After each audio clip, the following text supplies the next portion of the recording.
কালি দুপৰীয়া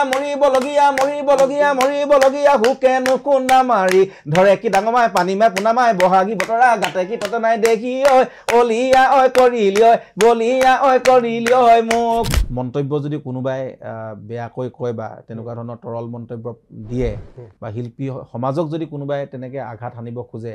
সেইটো কেতিয়াও সহ্য কৰা নহ'ব আৰু সেই ধৃষ্টতা কাৰো থাকিব নালাগিব কাৰণ কিয় শিল্পী সমাজ এখন এনেই সৃষ্টি নহয় এই জনপ্ৰিয়তা বঢ়াৰ লগে লগে ডিমাণ্ডটো বাঢ়ে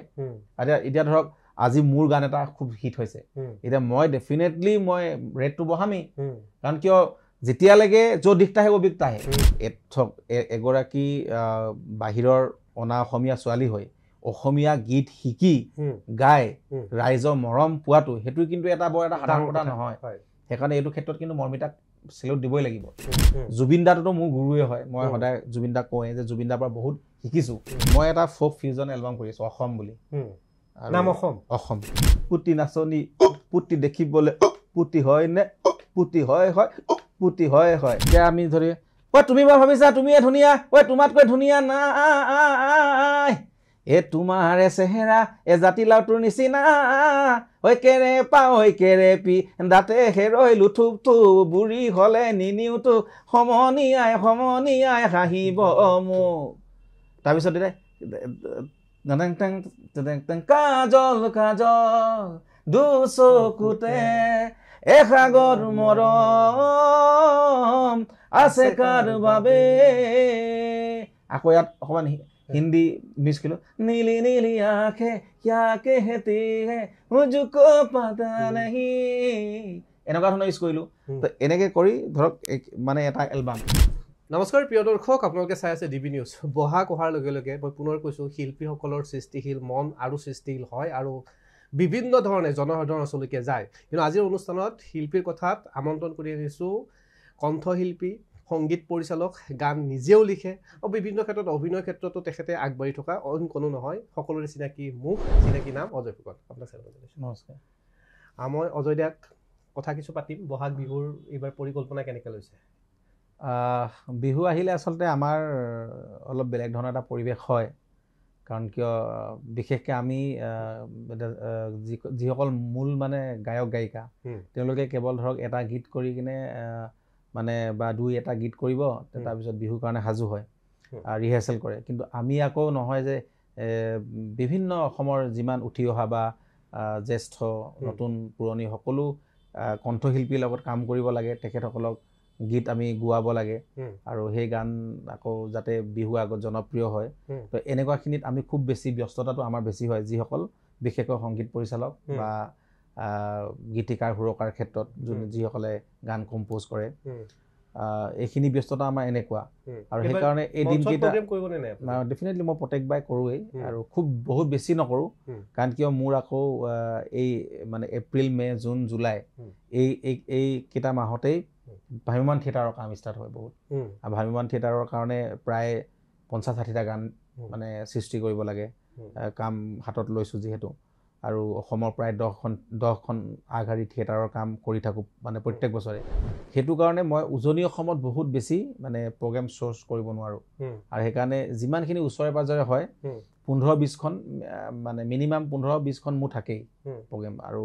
তেনেকৈ অনুষ্ঠান কৰোঁ গুৱাহাটীৰ পৰাই আৰম্ভ হয় আৰু এবাৰ 14 তাৰিখে আকৌ আমি আমাৰ পূব গীতানগৰত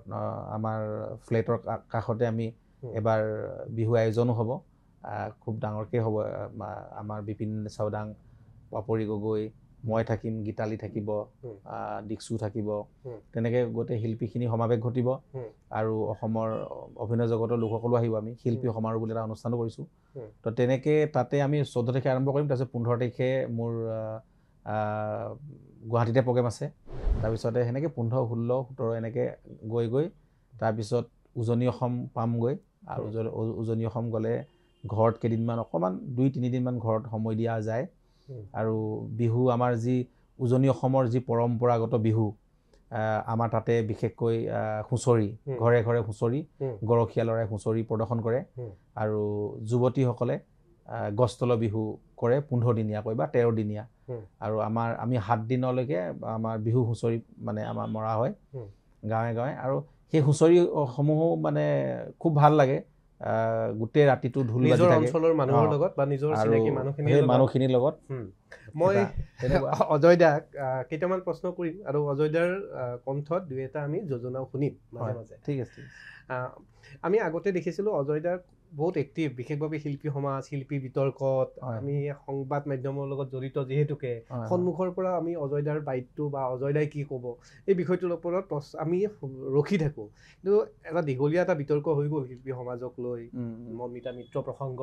ঋতু কলিতা বিভিন্ন ধৰণৰ বিতৰ্ক সামাজিক মাধ্যমত এই কথাটো সকলোৱে খুলিলেই গম পায় কিন্তু অজয় ফুকনে কোনো ধৰণৰ মন্তব্য দিয়া নাই তেনেধৰণে কি ভাবে এই বিতৰ্ক শিল্পী সমাজৰ দৰে আগতে যেনেকে প্ৰতিবাদী এটা কণ্ঠ আছিল কৰবাত অজয় ফুকনে দূৰৰ পৰা চোৱা হৈছে নেকি নহয় আছো মাত মাতিছো যিটো কথাত মাত মাতিব লাগে বা শিল্পীসকলৰ সৈতে আছো ময়ো আছো তেওঁলোকে কেছ ফাইল কৰিব যোৱা দিনা মই ৰেকৰ্ডিং ৰাখি থোৱা কাৰণ বাবে মই যাব নোৱাৰিলোঁ কিন্তু এটা কথা কি হয় যে কিছুমান কথা আমি বহুত বেছি গুৰুত্ব যদি দিওঁ তেনেহ'লে যিসকলে বিতৰ্ক কৰিব খোজে তেওঁলোকে প্ৰাধান্যটো বেছি পায় আজি আমাৰ শিল্পী সমাজে আমি ঠিক আছে আমি তেওঁলোকক যদি বহুত বেছি তেওঁলোকৰ বিষয়ে কথা ক'লোঁ বা তেওঁলোকৰ বিষয়ে চেনেলত প্ৰতিক্ৰিয়া প্ৰকাশ কৰিলোঁ বা সেই সমান্তৰালভাৱে যিগৰাকীয়ে বিতৰ্ক সৃষ্টি কৰিছিল আৰু কিছুমান অনাহত কিছুমান যিবিলাক কথা ক'ব নালাগে বা বিভিন্ন কথাত কিছুমানে আজিকালি এটা নিজৰ চাগে জনপ্ৰিয়তাৰ কাৰণেও বা কিবা এটা ইণ্টেনশ্যন থাকে আৰু তেওঁলোকে সেই এটা বিতৰ্ক সমালোচনা এনেকুৱা ধৰণৰ এইবিলাকত আজিকালি ধৰক মানে হঠাৎ ছ'চিয়েল মিডিয়াত মানে ভাইৰেল হৈ যায় তো সেই কথাবিলাকত যদি বেছি গুৰুত্ব আৰোপ কৰা যায় আৰু কোনখিনি মানুহক লৈ আপুনি ধৰক প্ৰতিবাদ কৰিব বা কোনখিনি মানুহক লৈ আপুনি প্ৰতিক্ৰিয়া প্ৰকাশ কৰিব তো তেনেকুৱা ধৰণৰ কিছুমান চালি জাৰি চাব লাগে আচলতে আজিকালি আৰু নহ'লে অনাকাশত কোনোবাই বা এনেই ওপৰতে জনপ্ৰিয়তা পাব গ্লেমাৰ পাব বা তেওঁলোককেই কিছু সংখ্যক মানে ছ'চিয়েল মিডিয়াত ৰাইজে সমৰ্থন কৰিব কিছু সংখ্যক দেই মই সকলো ৰাইজৰ কথা কোৱা নাই আৰু অসমত প্ৰায় ৩-৪ কোটি মানুহ আছে তাৰে ভিতৰত ধৰক এই 200টা যদি কমেণ্ট পজিটিভ হয় আমি ভাবি ল'লে নহ'ব যে গোটেই সেই 200-300 কমেণ্টেই গোটেই অসমৰ ৰাইজৰ দিশ নিৰূপণ কৰিছে এইটো নহয় আৰু যিসকলে বিতৰ্ক কৰে তেওঁলোকেও এইটো ভুল ভাবিলে নহ'ব যে আমাৰ লগত 300 মোৰ সপক্ষে কমেণ্ট আছে যেতিয়া মানুহে মোক বহুত ভাল পায় আচলতে সেইটো নহয় ফেচবুক বা ছ'চিয়েল মিডিয়া সকলোৱে নাচায় আৰু 25 লাখ মান মানুহেহে ফেচবুক চায় অসমত আৰু তাৰে ভিতৰত যদি সেই 300 বা 200 কমেণ্ট পায় যদি মই মানে জয় বা মই ৰজা বুলি ভাবিলে এইটো ভুল ধাৰণা আৰু শিল্পীসকলক লৈ আচলতে মন্তব্য যদি কোনোবাই বেয়াকৈ কয় বা তেনেকুৱা ধৰণৰ তৰল মন্তব্য দিয়ে বা শিল্পী সমাজক যদি কোনোবাই তেনেকৈ আঘাত সানিব খোজে সেইটো কেতিয়াও সহ্য কৰা নহ'ব আৰু সেই ধৃষ্টতা কাৰো থাকিব নালাগিব কাৰণ কিয় শিল্পী সমাজ এখন এনেই সৃষ্টি নহয় আৰু এই শিল্পী সমাজখনত অসমৰ জ্যেষ্ঠৰ পৰা মানে কনিষ্ঠৰ পৰা পুৰণি নবীন প্ৰবীণ সকলো শিল্পী এখন সমাজত থাকে আৰু সেই সমাজখনত যদি কোনো শিল্পীক লৈ যদি টাৰ্গেট কৰে বা তেওঁলোকে যদি তেনেকুৱা ধৰণৰ মন্তব্য কৰে তাৰ প্ৰতিক্ৰিয়া হ'ব তাৰ প্ৰতিবাদো হ'ব গোটেইখিনি হ'ব আৰু তাত অজয় ফুকন সদায় আছেই কাৰণ কি অসমৰ শিল্পীসকলক যদি কোনোবাই কথা ক'ব সেয়া সহ্য কৰা নহ'ব কিন্তু শেহতীয়াকৈ যিসমূহ বিতৰ্ক আছে তাতে দুটামান কথা স্পষ্ট হয় যে যিগৰাকীয়ে বিতৰ্ক কৰিছে তেওঁ শিল্পী সমাজক ধৰি কথাটো কোৱা নাই তেওঁ ক'ব বিচাৰিছে 2-3 গৰাকীমান মানে গায়ক গায়িকা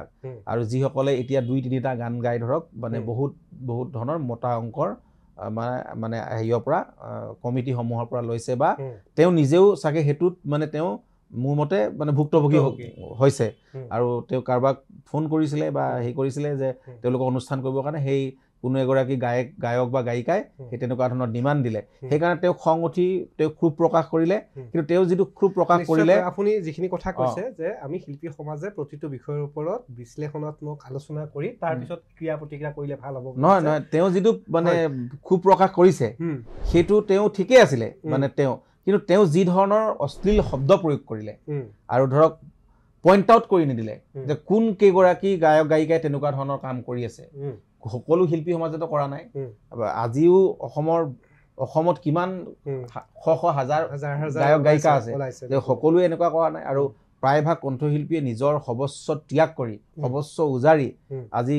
মানে এই অসমৰ সংগীত জগতখনৰ লগত বা সাংস্কৃতিক জগতখনৰ লগত লাগি আছে কাৰোবাৰ ঘৰত হয়তো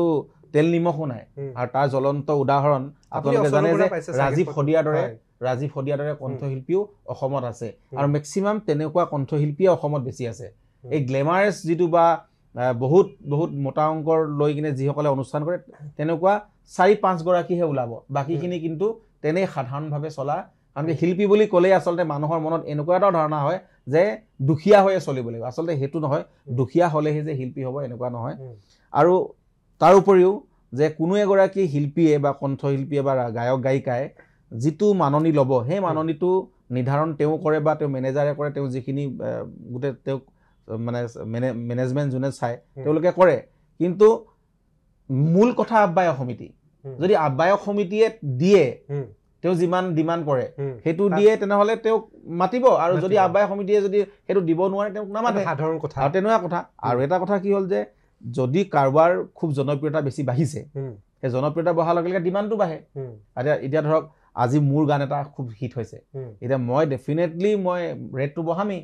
কাৰণ কিয় যেতিয়ালৈকে য'ত দিশটা আহে অভিজ্ঞতা আহে যেতিয়ালৈকে মোৰ জনপ্ৰিয়তা থাকিব বা মোৰ গ্লেমাৰটো থাকিব তেতিয়ালৈকে মোক ৰাইজে বিচাৰিব আৰু কাইলৈ পৰহিলে কিন্তু ৰাইজে নিবিচাৰিব পাৰে কাৰণ কিয় তেতিয়া মোৰ গান হয়তো জনপ্ৰিয় নহ'ব পাৰে তো সেই কথাখিনিও এটা ইয়াত নিৰূপণ কৰা যায় সেইকাৰণে কওঁ যে কিবা এটা কথা ক'লে যদি পইণ্ট আউট কৰি দিয়া যায় আৰু মই আৰু এটা কথা কৈছোঁ যে তেওঁ সেইটো এটা ভুল হ'ল যে তেওঁ নিৰ্দিষ্ট যিকেইগৰাকী কৈছিলে তেওঁ পইণ্ট আউট কৰি নিদিলে আৰু তাৰ উপৰিও আমি জানো যে কোন কেইগৰাকী কণ্ঠশিল্পী বা গায়ক গায়িকাক তেওঁ কথাটো কৈছে আৰু সেই যিসকলক কৈছে কিন্তু তেখেতসকলৰ কিন্তু এই ক্ষেত্ৰত এই শিল্পী সমাজৰ এই আমি যি কেছ দিয়া বা গোটেইখিনি যিখিনি প্ৰতিবাদ বা সেইখিনি প্ৰতিক্ৰিয়া হ'ল তেওঁলোকৰ কিন্তু বিশেষ প্ৰতিক্ৰিয়া দেখা নগ'ল যিকেইগৰাকীৰ কাৰণে তেওঁ কৈছে সেইকেইগৰাকী কিন্তু ইয়াত ইনভলভো নাই বা তেওঁলোকে কেছ দিবৰ কাৰণে যোৱাও নাই তেওঁলোকৰ হয় আমি বাকীখিনি গোটেই শিল্পী সমাজে একদম হাত উজাৰি দিছোঁ কিন্তু তেওঁলোকৰ কোনো ধৰণৰ হেৰি নাই তেওঁলোকৰ যে এইটো দায়বদ্ধতা নাই যে আমাৰ কাৰণে এটলিষ্ট আমাৰ কাৰণে আজি গোটেই ছ'চিয়েল মিডিয়াত ট্ৰল হৈ আছে অসমৰ শিল্পীসকলে শংকাত ভুগিছে কণ্ঠশিল্পীসকলৰ কথা কৈ আছোঁ যে অসমৰ কণ্ঠশিল্পীসকলে আজি ধৰক যিগৰাকী বংগৰ কন্যা আহিছে যে তেওঁ যি পাৰফৰ্মেঞ্চ সেই পাৰফৰ্মেঞ্চক লৈ ভয় খাইছে এনেকুৱা ধৰণৰ যে অসমৰ কণ্ঠশিল্পী নতুন নতুন প্ৰজন্মৰ কণ্ঠশিল্পী যেন গান গাব নাজানে এনেকুৱা ধৰণৰো মানে ছ'চিয়েল মিডিয়াত আলোচনা হৈছে কিন্তু তেওঁলোকে নিজৰ ভুলটো স্বীকাৰ কৰা নাই তেওঁলোকৰ কাৰণে হৈছে আজি আপুনি যে কাৰ লগত তুলনা কৰি কিনে মানে হেৰি কৰি আছে মানে ফেচবুকত ট্ৰল দি আছে সেইটো চবেই জানে যে কোনগৰাকী কণ্ঠশিল্পীৰ লগত মৰ্মিতাক তুলনা কৰে বা আমুকৰ লগত আমুক তুলনা কৰে যে যিকেইগৰাকী কণ্ঠশিল্পীয়ে গান ভালকে গোৱা নাই ষ্টেজত তেওঁলোকক কৈ আছে কিন্তু তেওঁলোকৰ কোনো ধৰণৰ ইয়াতে মানে দায়বদ্ধতা নাই তেনেহ'লে আপুনি সেই কথাত মাত মাতি বা সেই কথাত আপুনি তাত কিবা প্ৰতিক্ৰিয়া প্ৰকাশ কৰি কিনে আপুনি অসমৰ ৰাইজৰ পৰা গালিহে খাব আৰু সেইকাৰণে কিছুমান কথা আজিকালি চালি জাৰি চাইহে মই মানে মাত দিওঁ কাৰণ কিয় বহুতৰ কাৰণে বহুত কৰিলোঁ গোটেই জীৱনটোত আৰু বহুত অভিজ্ঞতা হ'ল আৰু এনেকুৱা মই বেয়া লাগে যে যেতিয়া বিপদৰ সময়ত সকলোখিনি ওলাই নাহে যে আজি ঠিক আছে যে এই ক্ষেত্ৰত আমি শিল্পী সমাজক কোনোবা বেয়া কৈছে আমি ডেফিনেটলি ওলাব লাগিব আৰু আমি ধৰক অসমৰ ৰাইজক যেতিয়া কা আন্দোলনৰ সময়ত আমি শিল্পীসকল ৰাজপথত আহিছোঁ তেতিয়া আহিব লাগিব কিন্তু আজি যদি আমাৰ এগৰাকী শিল্পী যদি বিপদ হয় তেতিয়া আমাৰ গোটেইখিনিতো আমি যাব লাগিব আজি ৰাজীৱ শদিয়াৰ ক্ষেত্ৰত যি ধৰণে আমাৰ গুৱাহাটীত থকা মানে একাংশ গায়ক গায়িকা বা এইখিনি শিল্পীসকলে আমিতো ধৰক কোনো ধৰণৰ একো মানে বৰ বিশেষ কৰিলোঁ বুলি নাভাবোঁ যিখিনি আমাৰ কৰণীয় আছিল আৰু সেইটো আমি বেলেগৰ পৰা আমি উদাহৰণ ল'ব লগা হৈছে যে যদি বেলেগে পাৰে আমি কিয় নোৱাৰোঁ এনেকুৱা ধৰণৰ যে আমি এটলিষ্ট শ্ৰদ্ধাঞ্জলি অনুষ্ঠান এটাও যদি গুৱাহাটীত আমি সমূহীয়াকৈ পাতিব পাৰোঁ আমি যদি দীঘলী পুখুৰীতে যদি আমি ভূপেন হাজৰিকা দেৱৰ প্ৰতিমূৰ্তিৰ ওচৰতে যদি আমি সমবেত হ'লো হয় বা আমাৰ এই কাষতে প্ৰতিমা পাণ্ডে দায়বদ্ধতাটোৰ কথাটো স্পষ্ট হ'লে হয় বা মহানগৰবাসীয়েও গম পালে হয় ৰাজীৱ শদিয়া ডেফিনেটলি আৰু এই কথাটো মই উত্থাপন কৰিছিলোঁ যে গুৱাহাটীত কিবা এটা কৰিব লাগে কিন্তু তেতিয়া আগবাঢ়ি অহা দেখা নগ'ল আৰু তাৰপিছত মানে হৈচৈ কৰি লাভ নাই যিসকলে কৰিছে তেওঁলোকক ধন্যবাদ দিছোঁ আৰু সেইকাৰণেই মই আপুনি যিটো কথা ক'লে যে প্ৰশ্ন উত্থাপন কৰিলে তাৰ উত্তৰটো মোৰ এইটোৱে হ'ল যে মই আজিকালি মানে য'তে ত'তে এনেই মাত নিদিওঁ আগতে মই কোনো কথা ভাবি চিন্তি নোচোৱাকৈ আচলতে যদি মানে মেচিউৰ্ড হ'ল যথেষ্টখিনি অজয় ফুকনে, কাৰণ তিতা মিঠা গোটেই অভিজ্ঞতাৰে সমৃদ্ধ এজন সংগীত পৰিচালক তেখেত। মোৰ এটা প্ৰশ্ন থাকিব, আৰু এই প্ৰশ্নটো সাধাৰণ ৰাইজৰ, যে বৰ্তমান সময়ত একাংশ কণ্ঠশিল্পীয়ে জনপ্ৰিয়তাৰ বাবে শব্দসমূহৰ দুটা মিনিং থকা গান আৰম্ভ কৰিছে। আপুনি সংগীত পৰিচালক হিচাপে সকলোকে পায়, এই ট্ৰেণ্ডটো কিয় আৰম্ভ হৈছে বুলি ভাবে? যে এইটো এতিয়া নহয় কিন্তু দেই, এইটো বহুত আগৰ পৰাই মানে আপুনি বলিউডৰ বাহিৰৰ গীতৰ ক্ষেত্ৰতো যদি চাব পাৰে, অসমীয়া গীতৰ ক্ষেত্ৰতো কেতিয়াবা, সদায় নহয়, সচৰাচৰ কেতিয়াবা দুই এটা ডুৱেল মিনিঙৰ গান ওলায়, আৰু সেইটো এতিয়া মানে একেবাৰে নোহোৱা হৈ গৈছিল। একচুৱেলি এতিয়া নোহোৱাই হৈছিলে, কিন্তু এই আজি কোনোবা এটা দুটা গান ওলালে এই মানে 2025 বৰ্ষত বা 24 বৰ্ষত, তো সেইটোক লৈ এটা আলোচনা মানে হেৰি হৈছে, আৰু সেইটো ইমান হেৰি কথা নহয়, মানে ডাঙৰ কথা নহয়। তেওঁলোকে গানটো বাকীখিনি যদি শুনিব যায়, এতিয়া প্ৰেম কৰিব জানে নে নাজানে সেনেকেও কয়, এতিয়া প্ৰেম কৰিব পাৰি নে, প্ৰেম কৰিব পাৰি নে, প্ৰেম যাচিব পাৰি নে, প্ৰেমত পৰিব পাৰি, তেনেকুৱা ধৰণৰ কথাও থাকে। অসমীয়াৰ ক্ষেত্ৰত এতিয়া কৰো লাগে, তেওঁ প্ৰেম কৰাটো কথা কৈছে, মৰম কৰো লাগে কথা কৈছে। তো সেইপিনে ডেফিনেটলি আপুনি গোটেই গানটো যদি চাই, যে তাতেই আপুনি মানে আমি ডাইৰেক্টলি কৈ দিব নোৱাৰোঁ যে তেওঁ এটা বেয়া গান বনাইছে। আৰু সেইকাৰণে আৰু এতিয়া বৰদলৈ আজিৰ গায়ক নহয়, মই সেইটো কথা মোৰো এটা বা প্ৰতিটো শব্দৰ মানে মনত প্ৰশ্ন এটা উদয় হৈছিল, যে মানে পদ্মনাভৰ দৰে এগৰাকী শিল্পী, কণ্ঠশিল্পীয়ে, তেওঁ এটা নেশ্যনেল লেভেলৰ এগৰাকী কণ্ঠশিল্পী বুলি ক'ব লাগে, খুব ধুনীয়া গায়, হিন্দী ভাল গায়, ক্লাছিকেল তেওঁ জানে, আৰু তেওঁ এইখিনি নকৰিলেও হয়। কিন্তু আজি আপুনি তাৰিখত চাওক যে যোৱা কালিলৈকে পদ্মনাভক কিমান ৰাইজে মানে বিচাৰে বা কিমান ৰাইজে মৰম দিছিলে, আজি এই গানটো কৰাৰ পিছত কিমান তেওঁ গীতত মৰম দিলে, খুব কম সময়ৰ ভিতৰত 1 মিলিয়ন হ'ল। তো আপুনি সেই কথাটো চাব লাগিব। পদ্মনাভ বৰদলৈৰ কিন্তু গানসমূহত জাতীয়তাবাদ আছে, আৰু বিভিন্ন ধৰণৰ পটককে সমালোচনা কৰিলে নহয়, সাহিত্য সংস্কৃতিৰ লগত জড়িত থকা এজন দায়িত্ববদ্ধ এজন লোক, আমি ব্যক্তিগতভাৱে জানো। মোৰ আন এটা প্ৰশ্ন থাকিব, আপুনি ইতিমধ্যে উত্তৰ মানে মই এটা কথাই কওঁ যে বিৰি জ্বালাইলে তেনেকুৱা ধৰণৰ গানো বলিউডত সৃষ্টি হৈছে, আৰু যিগৰাকী সৃষ্টিকৰ্তা তেওঁ সৃষ্টি কৰিছে, আৰু সেই সৃষ্টিকৰ্তাগৰাকীয়ে আকৌ আফিৰি ধৰে গানো সৃষ্টি কৰিছে বলিউডত, বা তাতকৈ বহুত ধুনীয়া ধুনীয়া যুগমীয়া গানো লিখিছে। তো এইটো কথা ভাবিলেই নহ'ব যে এগৰাকী কণ্ঠশিল্পী হ'লে এতিয়া প্ৰতিটো ধৰণৰ মানে যৌৱনৰ উন্মাদনা থকা গীতো আপুনি কৰিব লাগিব, প্ৰেমৰ সুভাগ থকা গীতো কৰিব লাগিব, জাতীয়তাবোধ থকা, আচলতে সময় সাপেক্ষে ভাৰ্চিটাইল হ'ব লাগিব, আৰু এতিয়া যি চলি আছে সেই ট্ৰেণ্ডৰ লগত যাব লাগিব, মই সেইটো ভাবোঁ। কিন্তু এটা কথা কওঁ যে বেছি ডুৱেল মিনিঙৰ গান বা খুব একে ধৰণৰ গান অসমত মানে একে ধৰণৰ গানো চলি আছে, যিটো মই বিৰোধ কৰোঁ, আৰু যিটো মই বিৰোধ কৰি অসমৰ ভ্ৰাম্যমান থিয়েটাৰত মই আজি কেইবাবছৰ ধৰি মানে কেৱল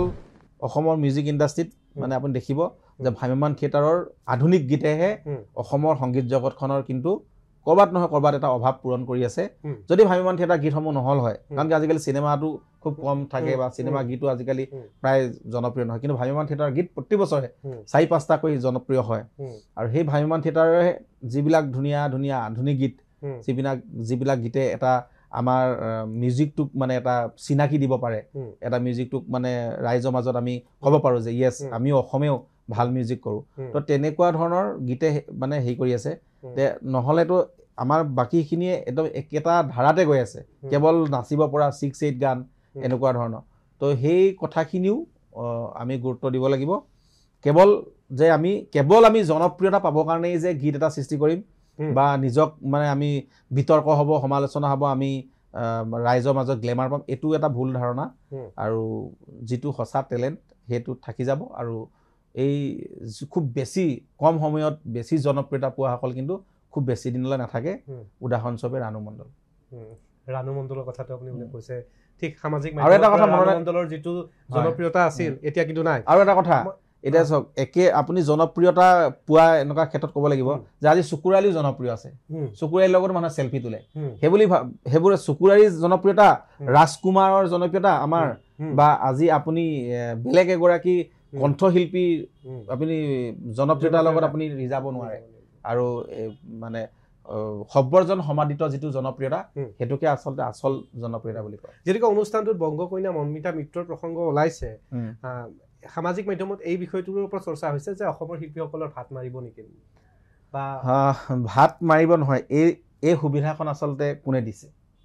ক'ৰবাত আমিয়ে দিছোঁ। যে আজি মৰ্মিতা মিত্ৰই যি ধৰণে জুবিনৰ গান চিঞৰি চিঞৰি ষ্টেজত গাব পাৰে, সেইখিনি আমাৰ কণ্ঠশিল্পীসকলে কি নোৱাৰে নেকি? মৰ্মিতা মিত্ৰতকৈও 10 গুণে ভাল গোৱা অসমত কণ্ঠশিল্পী আছে। কাৰণ মই যিহেতু এজ এ মিউজিক ডাইৰেক্টৰ হিচাপে অসমৰ বহুত শিল্পীৰ লগত কাম কৰিছোঁ। একাংশ কণ্ঠশিল্পীৰ বাজেট বেছি হৈ যায়, যাৰ কাৰণে মই সেইটো কাৰণে কৈছোঁ যে আজি জুবিন গাৰ্গৰ গান কিমানে ষ্টেজত গাইছিল সেইটো চাব লাগিব। মই সদায় কওঁ যে এখন ষ্টেজত যদি সফল হ'ব তেতিয়াহে। আৰু মই যেতিয়া ধৰক মিউজিক যেতিয়া মই ক্লাছ দিওঁ, মানে ছিংগাৰখিনি যিখিনি আহে মোৰ তাতে অকণমান শিকিব আহে, মই সদায় প্ৰথম কওঁ যে ভূপেন হাজৰিকাৰ 5টা গান, জয়ন্ত হাজৰিকাদেৱৰ 5টা গান, জুবিন গাৰ্গৰ 10টা গান, আৰু দীপালী বঠাকুৰ বাইদেউৰ গান, ডলি ঘোষৰ গান, তেনেকৈ অসমৰ যিখিনি স্বনামধন্য শিল্পী আছে, পুলক বেনাৰ্জীদেৱৰ গান, সংগীতা বঠাকুৰৰ গান, অৰ্চনা মহন্ত, খগেন মহন্তদেৱৰ কিছু বিহু সুৰীয়া গীত, এনেকুৱাখিনি গান যদি এটলিষ্ট 30টা গানো যদি শিকি লয় এগৰাকী কণ্ঠশিল্পীয়ে, তেওঁ জীৱনত আৰু মানে ভাবিব নালাগে। সেই 30টা গানেদি তেওঁ মৰম পাবই। সেইখিনি উপস্থাপন শৈলীটো তেওঁ প্ৰেজেণ্টেশ্যনটো ভাল হ'লে হ'ল। মাইক কেনেকৈ ধৰিব লাগে, মাইকত কেনেকৈ কথা ক'ব লাগে, মাইক বুলি ফুকাই কেতিয়াও মানে হেৰি কৰিব নালাগে এগৰাকী কণ্ঠশিল্পীয়ে। মাইকটো সদায় এনেকৈ চাব লাগে, কাৰণ কিয় মাইকৰ ডাইনেমিকটো আমি গোটেইখিনি আমি মেইনটেইন কৰিব লাগিব। তো এইবিলাক গোটেই আমি ক্লাছ দিওঁ বা শিকাওঁ। মই এনেও কওঁ যে কেনেকৈ উপস্থাপন কৰিব লাগে।